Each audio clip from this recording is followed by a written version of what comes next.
Hello everyone, welcome to our class on American imperialism. To begin with, let's talk a little bit about the context.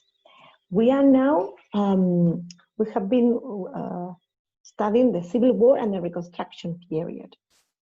After this time, one of the main consequences of these two periods is that the United States finally embraces one particular approach to their idea of the nation.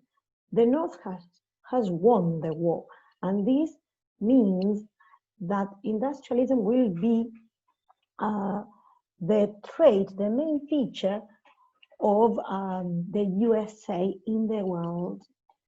We are now referring to the period after the 1870s, and the USA will become the leader, the leading industrial power by the 1890s.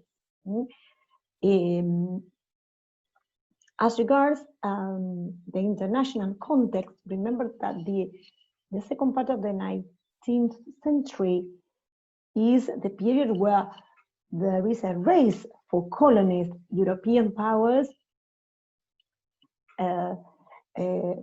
compete among each other to have the upper hand in the best and most prosperous colonies. We know that Britain is the big empire at the time, with France closely behind, and Germany, which will be united as a nation in the last part of the century. So the US cannot miss the boat. They have to jump in and get a share of what is known as the rest of the world. Now, it will be interesting for us to see which special kind of imperialism this democracy, this republic that has been born out of the idea of freedom and equality, well, how are they going to go about their own very special kind of imperialism? So, our big questions for next class, and these ones are the ones that I need you to focus on when you are reading, are: what accounts for the increased importance of foreign policy concerns in American politics in the closing years of the 19th century? Keep in mind the idea of isolationism that we have been referring to in the first part of our course. Then, what key arguments were made by American anti-imperialists? Yes, so the idea is to see the two sides. You'll see both arguments, for and against the idea of the US becoming an imperial power. So that it will be interesting for you to start thinking in these two arguments. You can take notes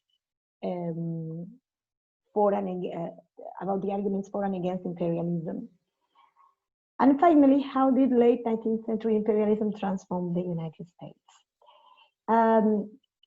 This time you've got a whole chapter from A People and a Nation, which is chapter 24. Anyway, for this special unit, I have uploaded the chapter with some sections not included. That is to say, you'll find that there are some blanks in some of the pages. I've done this because we won't have enough time to deal with those issues. They are very interesting, and I invite you to read them, because remember that you have this book, A People and a Nation, full, complete, in the survival kit. So if you are really interested in this topic of imperialism, you are more than welcome to read the whole thing. But for the sake of well, clarity and for you to be able to focus better on the main points we're going to be dealing with next time, well, I have uploaded a shorter version to the this Google Classroom post. This time, again, I have accompanied the reading with a questionnaire.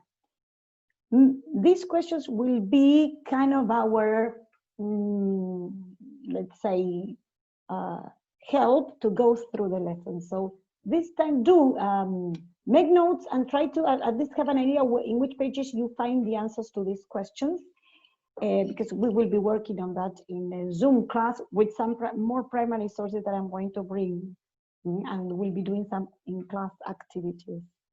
Also, take advantage of the very good maps that this book brings.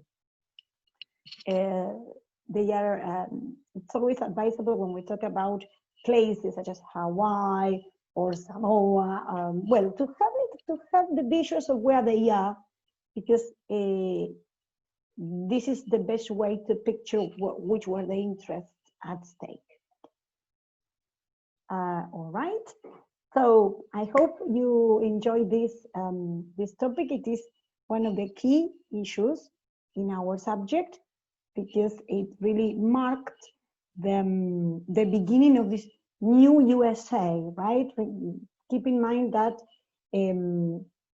after Reconstruction, we are going to finally see the nation, this nation, as the USA, as more and more similar to what we know today. So I hope you enjoyed it. See you next time. Bye-bye.